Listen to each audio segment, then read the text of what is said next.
Mon cher, la mamaille, la mamaille, la mamaille. Bonsoir les amis. Bonjour, bon après-midi, dépendamment de votre position, les amis. Venons s'affairer un peu. En tout cas, venons s'affairer. Venez, on va s'affairer. Est-ce que vous savez que... Eh oui, les amis du jamais vu dans le monde entier, nous sommes en Côte d'Ivoire, les amis, où nous avons 46 docteurs qui ont été arrêtés, les amis, le 21 décembre 2022. Ces derniers sont jugés, les amis. Ils sont jugés, les amis, et c'est très, très grave. C'est du jamais vu dans le monde entier. Nous parlons des gens qui sont allés étudier jusqu'à ils ont eu leur doctorat. Ils n'ont pas de boulot. Ils manifestent parce qu'ils n'ont pas de boulot. On les prend, on les jette à la prison. À la maison d'arrêt de correction d'Abidjan, à Pélémaka, les amis. Voilà comment tout a commencé. Tout a commencé, les amis, le 21 décembre 2022. Ça veut dire il y a une semaine de cela. Le collectif des docteurs non recrutés de Côte d'Ivoire a organisé une marche en direction de la primature d'Abidjan au plateau, les amis. Donc, ce qui se passe, c'est qu'au cours de cette marche, les 46 docteurs, dont 7 femmes, et 39 hommes, les amis, ont été interpellés au niveau, les amis, de l'hôtel de ville. Donc, ce qui se passe, c'est qu'ils ont été interpellés et ils ont passé 2 jours à la préfecture de police. Quand vous vous rappelez, quand j'ai fait le post, c'était 2 jours avant Noël, les 23 décembre, quand j'ai dit, oh, les docteurs là, ils ont été transférés à la MACA. Les gens ont mis sous. Anyway. Donc, voilà qu'ils ont été conduits à la MACA, les amis, le 23 décembre 2022. Et aujourd'hui, 28 décembre, là, on décide de les juger, les amis. Mais ce qui fait mal encore, ces gars, les docteurs, les amis, vous allez les voir, c'est eux qui défilent sur la droite, là. Ils sont arrivés au tribunal d'Abidjan, les amis, menottés comme des brigands. Ils sont menottés, les amis, comme des brigands, les amis. Menottés comme des brigands. Amnesty International a fait un post pour dire, oh, il faut qu'on les libère. Le PPACI a fait un communiqué pour dire qu'il faut qu'on les libère. Ça n'a pas de sens. Le droit de manifester, c'est dans la Constitution. Comment ça se fait que ces personnes manifestent, on les prend, on les met en prison? C'est pas normal. Voilà ce qui se passe dans notre pays. Le PPACI exige la libération immédiate et sans condition des 46 docteurs arrêtés. Il attire l'attention des organisations et mouvements des droits de l'homme et de la femme sur les violations flagrantes des droits élémentaires de ses citoyens. Le PPACI condamne avec la dernière énergie ce qui s'apparente de plus en plus à une dérive totalitariste.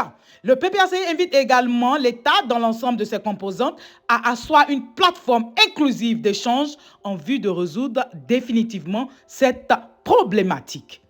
Le PPACI affirme sa solidarité aux 46 docteurs emprisonnés et réaffirme son engagement à agir aux côtés des opprimés pour le triomphe de la justice et la démocratie en Côte d'Ivoire. Signé le porte-parole du PPACI, ministre Justin Katinankone. Les amis, voilà ce qui se passe dans notre pays. Voilà les docteurs non recrutés qui sont emprisonnés. Si vous vous rappelez, j'avais partagé une vidéo où le Premier ministre Patrick Achi disait, oh, bon, c'est mieux de vous reconvertir à faire autre chose.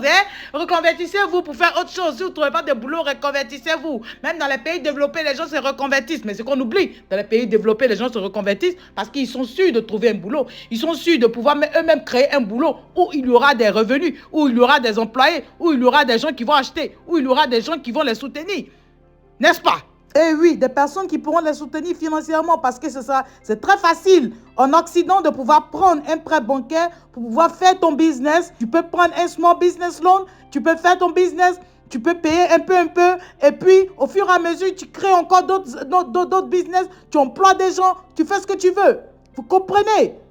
Mais est-ce qu'en Côte d'Ivoire, on donne même la chance à quelqu'un même d'avoir un petit prêt même pour faire un boulot? Non, c'est pas possible. C'est pas possible, c'est pas possible. Mais en Côte d'Ivoire, qu'est-ce qui se passe? Tu peux créer un business aujourd'hui. Demain, tu te retrouves à la rue, on vient, on t'arrache ça, et puis ça va pas quelque part.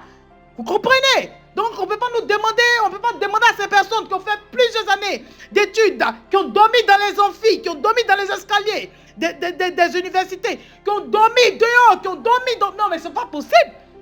Ces personnes qui ont souffert, nous connaissons les conditions des universités en Côte d'Ivoire. Il n'y a pas de dortoir, il n'y a rien. Les gens souffrent quand ils vont à l'école.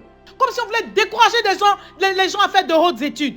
On les fait souffrir à l'université. Ils sortent et encore, sur le tas, il y a des problèmes pour trouver un emploi. On manifeste encore et on les met en prison.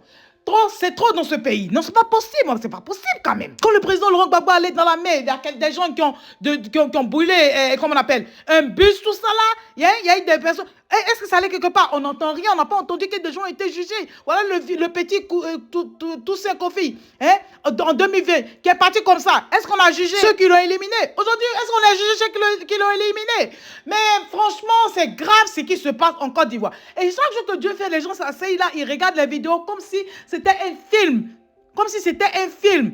Alors que chacun devait pouvoir prendre son téléphone et pouvoir parler. Chacun devait pouvoir faire des posts pour dire non à l'injustice en Côte d'Ivoire. Quand même, il faut pouvoir faire des posts, il faut pouvoir faire des vidéos pour soutenir ceux qui souffrent, qui sont dans l'injustice, qui subissent l'injustice du pays quand même. Bref, les amis, je vous laisse regarder cette petite vidéo de quelques secondes là qui a été partagée là au plateau aujourd'hui. Ça fait pitié au tribunal du plateau. Les docteurs marchent là avec des menottes, les amis. Je vous laisse regarder ça et puis on se parle tout à l'heure. Courage, courage à ces docteurs et à tous ceux qui subissent l'injustice en Côte d'Ivoire. On espère que ces docteurs-là vont être libérés. On espère également qu'avant la fin de l'année, Pichirik Balé sera libéré, ainsi que les autres prisonniers politiques, ainsi que d'autres personnes qui ont été mis à la maca de façon injuste. On espère qu'avant la fin de l'année, il y aura de bonnes nouvelles. Sur ce, moi, je vous laisse et on se parle tout à l'heure, les amis.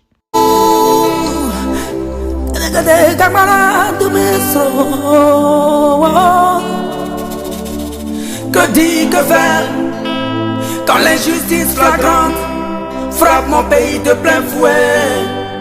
Que dire, que faire?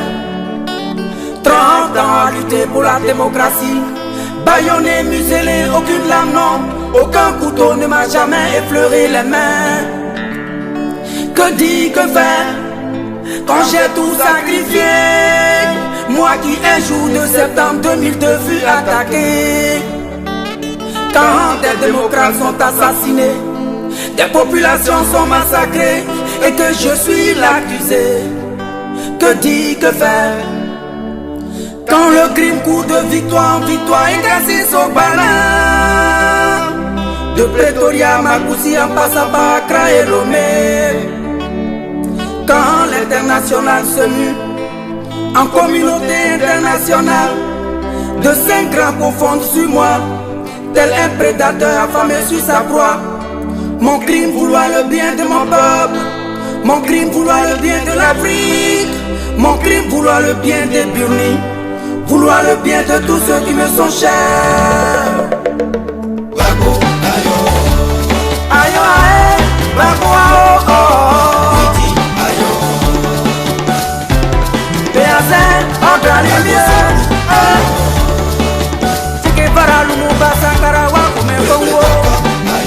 Le combat continue. Quand comme au temps jadis, les esclavagistes surgissent pour nous imposer un imposteur.